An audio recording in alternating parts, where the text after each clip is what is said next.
Hello friends, welcome to our YouTube channel. Friends, ये जो आपके सामने रखा है ये एक ओल्ड मॉडल डोर क्लोज़र है। फ्रेंड्स, एक कंस्ट्रक्शन साइट पे जहाँ रिनोवेशन का काम चल रहा है वहाँ से मैं इसको लेकर आया हूँ फ्री ऑफ कॉस्ट। मुझे दे दिया वहाँ पर जो लोग थे उनसे मैंने मांगा। तो दो चीज़ें थी, एक का स्क्रैपिंग वीडियो में बना चुका हूँ, दूसरा ये है। तो फ्रेंड्स, इसके साथ समस्या ये है कि ये ठीक है, फर्स्ट क्लास है, लेकिन ये प्रॉपर वे में काम नहीं कर रहा है। आप देखेंगे ये जो काम कर रहा है ना, ये रुक जाता है कभी कभी। ठीक है,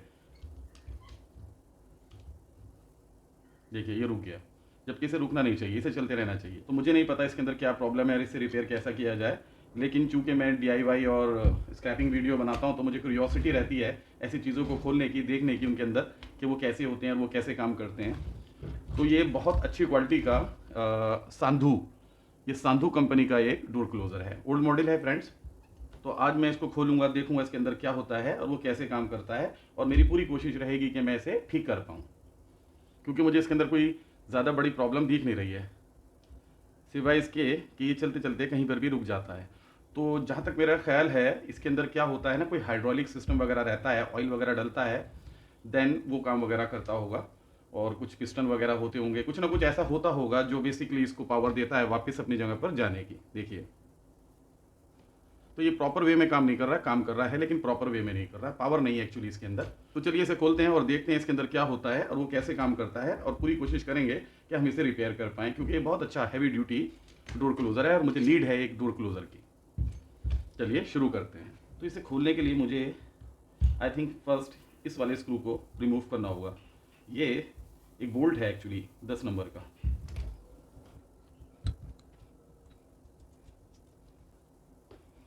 तो ये बोल्ट इसमें था, एक वॉशर के साथ में हमने इसमें से इसे निकाल लिया है। अब मे भी ये निकल जाए। तो फ्रेंड्स, ये निकल गया है, इसे यहाँ रख देते हैं और आगे की कार्रवाई करते हैं।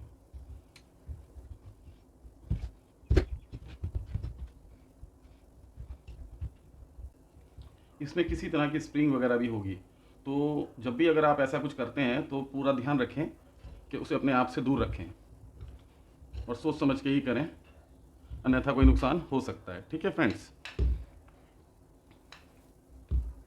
इसमें से ऑयल निकल रहा है। एक्चुअली इसके अंदर हाइड्रोलिक जो ऑयल होता है वो होता है इसके अंदर, जो पिस्टन वगैरह, सॉरी, जो शॉकर वगैरह में डलता है वो ऑयल इसके अंदर होता है। ओके फ्रेंड्स, तो ये वाला तो निकल गया है। ये वाला देखिए, मैंने कहा था आपसे इसके अंदर कोई गियर वगैरह होगा, तो ये एक गरारी थी जो इसके साथ फिट है। चलिए फ्रेंड्स, आगे का काम करते हैं। तो अब इसके अंदर होती है स्प्रिंग, उसी स्प्रिंग को हमें निकालना है।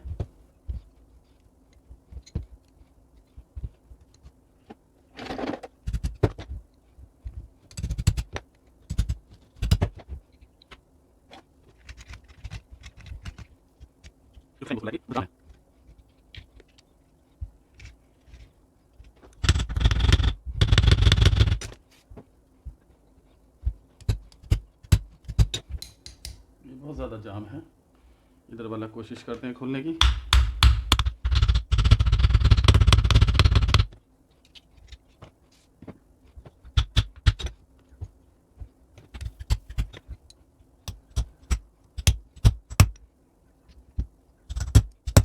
ओके फ्रेंड, तो सारी कोशिश करने के बाद भी ये नहीं खुला। ये ऐसा लगा जैसे यहाँ पर इसको वेल्ड कर दिया गया हो, जबकि देखेंगे आप थ्रेडिंग है, यहाँ चूड़ियाँ हैं, लेकिन ये खुलने को तैयार नहीं था। मेरी सारी कोशिशें बेकार हो गई। देन मैंने सोचा कि अब हम इसे रिपेयर तो कर नहीं सकते, तो क्यों ना हम इसका एक स्क्रैपिंग वीडियो बनाएं, देखें इसके अंदर क्या होता है और वो कैसे काम करता है और आपको भी दिखाएं। तो फ्रेंड्स, आप देखेंगे मैंने इसको तोड़ दिया है, और ये वो बेसिकली बोल्ट है, नट है, जो इसको मुझे खोलना था। देन इसके अंदर सारा चीज़ें निकलती और मैं उसे रिपेयर कर सकता था, लेकिन वो खुली ही नहीं। वो टूट गई लेकिन फ्रेंड्स वो खुली नहीं। चलिए फ्रेंड्स, कोई दिक्कत नहीं है, अब हम बनाएंगे इसका एक स्क्रैपिंग वीडियो। ये अभी भी इसमें से निकलने को तैयार नहीं है। ये कास्ट आयरन का है, ये पूरा का पूरा इसका जो ये बॉडी है ये कास्ट आयरन की, इसके अंदर स्प्रिंग है फ्रेंड्स। और मैं सोच रहा हूँ कि कहीं ऐसा ना हो एकदम से निकले और वो स्प्रिंग छटक कर मेरे सामने आ जाए, इसलिए मुझे बहुत थोड़ा थोड़ा करके इसको खोलना पड़ रहा है और अपने से दूर भी रखना पड़ रहा है एक्चुअली।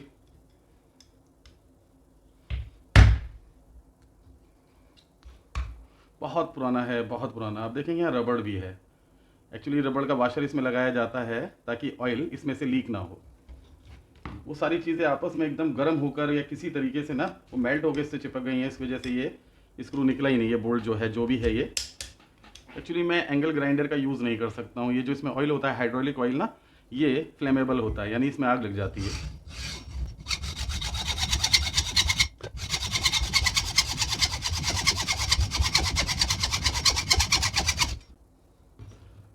मे बी अब निकल जाए, इसको अपने से दूर रखना होगा। मे बी स्प्रिंग बहुत स्पीड के साथ निकले इसमें से। ओके, लेकिन निकल क्यों नहीं रहा है ये?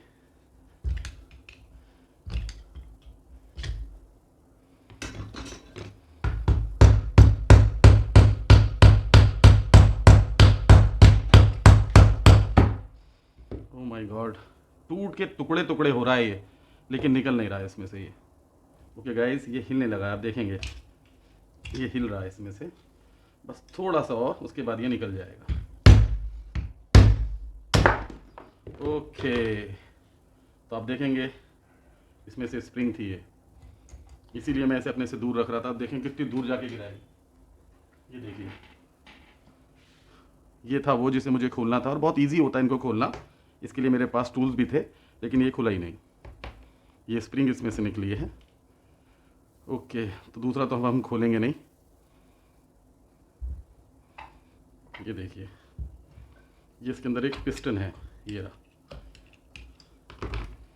ये रहा। तो ये वो पिस्टन है जो इसके प्रेशर को बनाता है ऑयल के साथ मिलकर। और इसमें कुछ नहीं है, ये वाला एक कैप है, लेकिन इसको निकालना नामुमकिन है। आपने देखा कि इसको भी मुझे तोड़कर निकालना पड़ा, जबकि ईजिली निकल सकता था, थ्रेडिंग थी। और देखेंगे आप, ख़राब भी नहीं हुई है, लेकिन वो खुला नहीं। मैंने हर वो कोशिश करी जो मैं कर सकता था, बस मैं इसे गर्म नहीं कर सकता था। रीज़न उसका ये था कि ये जो ऑयल होता है फ्लेमेबल होता है, जल सकता था, आग लग सकती थी। तो मैंने उसको नहीं ट्राई किया, और ग्राइंडर को, एंगल ग्राइंडर को, बाकी मैंने सारी कोशिश की इसको सारे पार्ट्स को रिमूव करने की, लेकिन वो मेरे से नहीं हो पाए।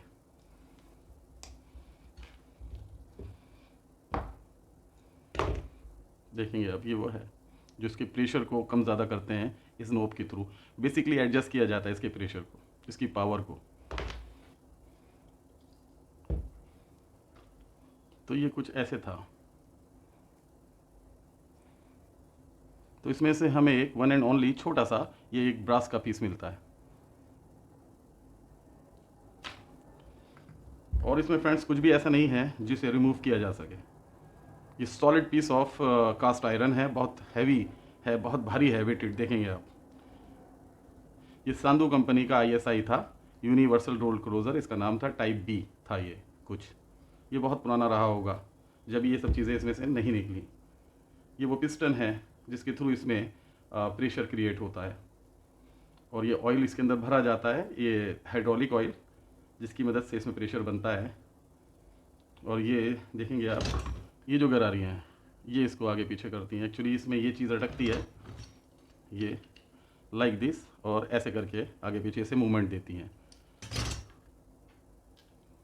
चलिए इनको क्लीन करते हैं, और उसके बाद में आपसे बात करते हैं। ओके, यहाँ पर एक स्टील की बॉल है, आप देखेंगे वो प्रेशर को बनाने या निकालने के लिए होगी। उसके थ्रू बेसिकली देखिए ये ऐसे काम करती होगी। ये देख रहे हैं, ये जो बॉल है अंदर, इसको आगे पीछे करती होगी, जिससे इसका प्रेशर कम ज़्यादा होता होगा।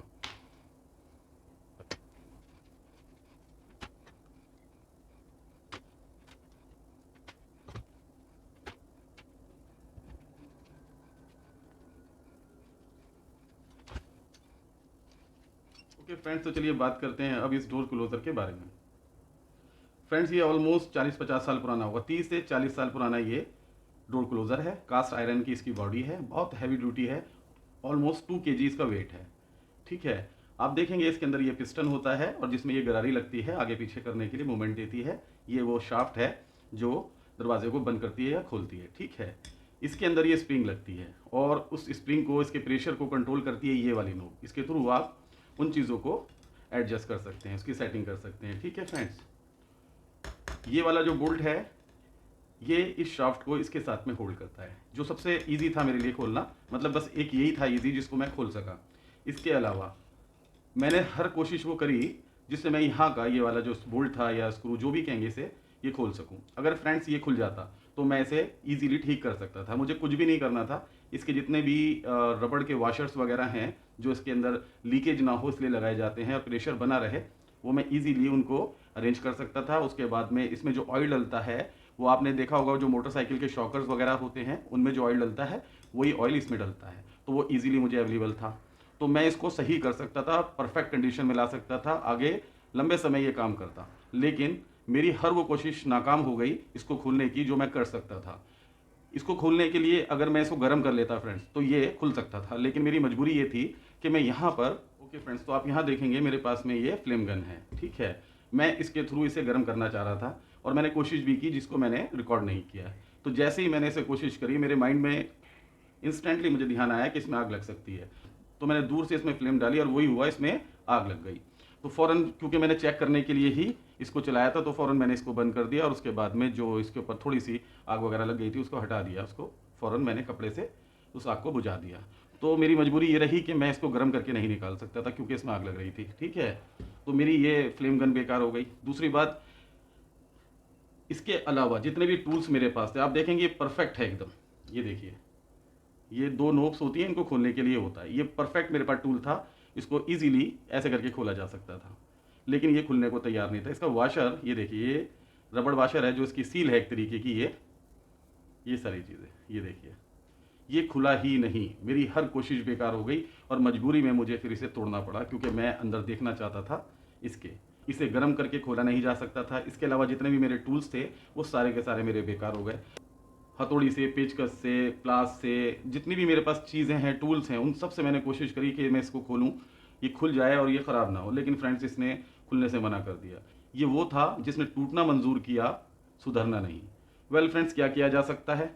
मैं फर्स्ट इसे लाया ही स्क्रैपिंग के लिए था कि स्क्रैपिंग वीडियो बनाऊंगा और फिर मेरी एक कोशिश रहेगी, मैंने सोचा था कि अगर ये ठीक हो सका तो फर्स्ट हम ट्राई करेंगे इसको ठीक करने की, ताकि हम इसे किसी यूज़ में ले सकें, क्योंकि बहुत अच्छी चीज़ है। अब ऐसी चीज़ें आती नहीं हैं, बहुत हल्के एल्यूमिनियम के आते हैं जिनकी कोई लाइफ नहीं होती है, लेकिन आप देखेंगे बहुत हैवी ड्यूटी था और बहुत अच्छा ये काम करता अगर हम इसे सही कर पाते, लेकिन इसने टूटना मंजूर किया, ना कि सुधरना। वेल फ्रेंड्स, ये था मेरा एक स्क्रैपिंग वीडियो। होप आपको समझ एवं पसंद आया होगा। मिलते हैं ऐसे ही किसी इंटरेस्टिंग टॉपिक के साथ में। जय हिंद।